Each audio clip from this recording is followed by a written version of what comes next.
Hey everyone, today I'm going to be talking about the ethical concerns of Supreme Court justices accepting gifts. Now, there is actually proposed legislation in the works right now to outright ban Supreme Court judges from accepting any gifts valued more than $100. And the question is it ethical to ban Supreme Court justices from accepting gifts? Just like you and I can receive gifts, uh, just as Supreme Court justices can receive gifts. Now, I want to discuss the Ethics in Government Act of 1978, because this is very important with Supreme Court justices accepting gifts. So, post Watergate, uh, what had happened with Watergate was Richard Nixon used campaign funding to spy on the Democratic Party, to basically sum it up. And this presented an issue that transparency needs to be present with financial disclosure of federal officials, and this also includes Supreme Court justices.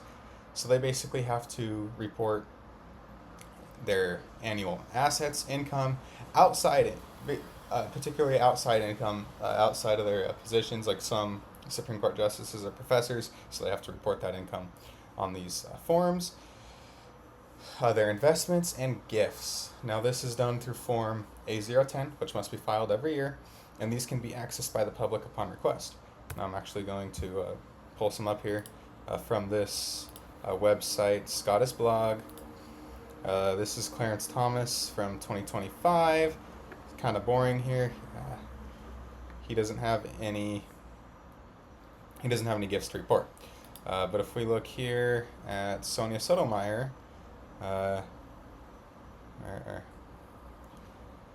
her gifts at here. I had it up here. I think I was already there, but so she was invited and accepted the invitation. And it was all paid for to attend this workshop in Kansas City of Just Ask.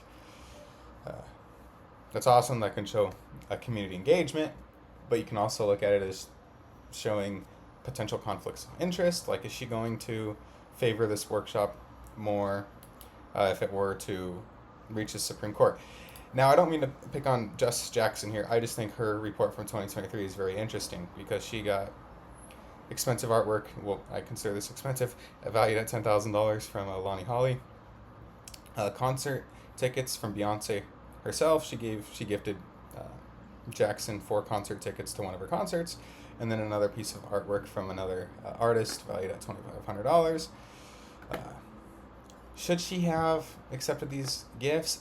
As I'm going to discuss here in a few slides, I really don't think so. But yeah, so that's what came out of this Ethics in Government Act of 1978, is that we get these annual reports from Supreme Court justices of all their financial disclosures, including gifts.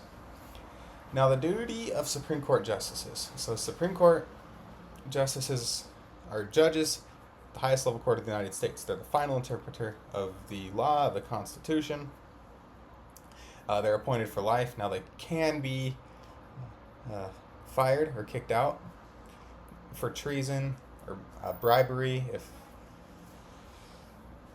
they're guilty of any of these actions. But the principle is that they're judges. They're judges until the day that they die.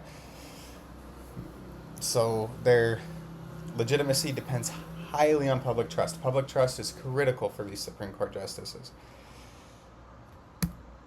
Now, the ethical tension here of allowing Supreme Court justices to have gifts or not is the personal freedom and like normal privileges of Supreme Court justices.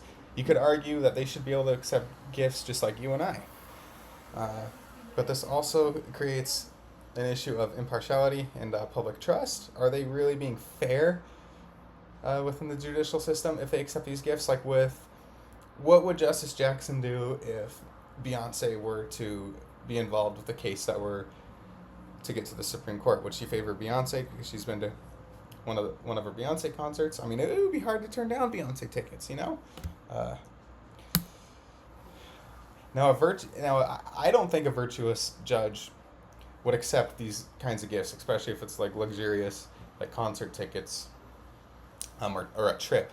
I think there was one judge in 2019 that accepted a trip to Bali, from a Republican guy. I really think this does create a conflict of interest, at least a perceived a conflict of interest.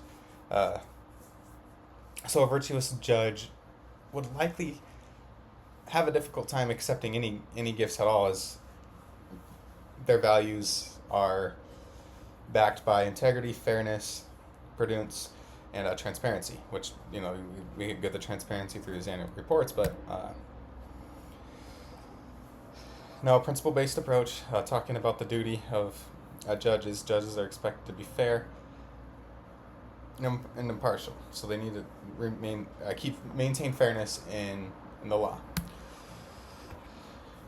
Now, looking at a utilitarian approach, so outcomes for Supreme Court justices, that they get personal benefits from receiving these gifts, but it can also harm their legitimacy, because when we look at the outcome for the public, there could be a potential to harm public trust by the perceived unfairness. Even if these judges are acting from virtuous ethics, it can still create a public perception of unfairness. Like if Beyonce were to ever be involved with anything that were to go to the Supreme Court level, it's likely that Justice Jackson would maintain fairness, but it still creates this issue of how the public perceives this. Now, it also, giving gifts to justices provides an opportunity for the public to appreciate Supreme Court justices, so there's also a positive side to this. But I really think that we need to highly consider public trust with Supreme Court justices, and honestly, not allowing them to accept any gifts is